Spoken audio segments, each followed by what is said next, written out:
ব্রাহ্মণবাড়িয়ার বিজয়নগরে ৫৪ কেজি গাঁজা ও ১১৮ বোতল ফেনসিডিল সহ ইমরান এবং পৃথক অভিযানে ২ মাদক কারবারি গ্রেফতার। ব্রাহ্মণবাড়িয়া প্রতিনিধি। শিরোনাম নিয়ে সাথে আছি আমি শারমিন আক্তার।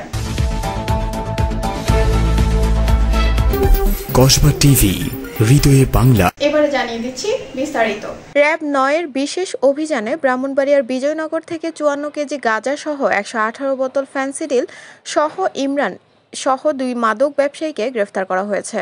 র‍্যাব ৯ মাদক বিরোধী অভিযান পরিচালনা করে সোমবার এবং মঙ্গলবার জেলার বিজয়নগর উপজেলা থেকে পৃথক অভিযানে ৫৪ কেজি গাঁজা সহ একজন এবং ১১৮ বোতল ফেনসিডিল সহ ইমরান নামে এক মাদক কারবারিকে গ্রেফতার করেছেন।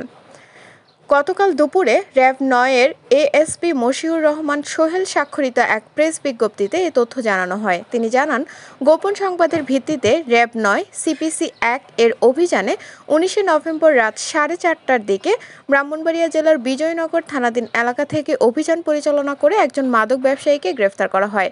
গ্রেফতারকৃত ব্যক্তি হলেন সেলিনা আক্তার, তার বাড়ি কিশোরগঞ্জ জেলায়। গতকাল বিকেলে র‍্যাব ৯-এর এএসপি মশিউর রহমান সোহেল স্বাক্ষরিত এক প্রেস বিজ্ঞপ্তিতে এ তথ্য জানানো হয়।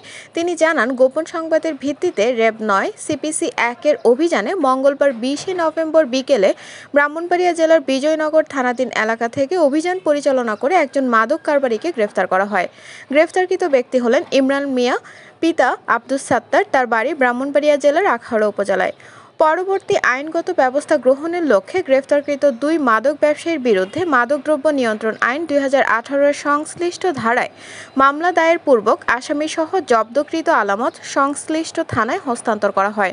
পরবর্তীতে আদালতের মাধ্যমে তাকে জেল হাজতে প্রেরণ করা হয়েছে। এছাড়াও মাদকের বিরুদ্ধে জিরো টলারেন্স নীতি বাস্তবায়নে র‍্যাব ৯-এর গোয়েন্দা তৎপরতা এবং চলমান অভিযান অব্যাহত থাকবে। কসবা টিভির সংবাদের সাথে থাকার জন্য ধন্যবাদ জানাচ্ছি।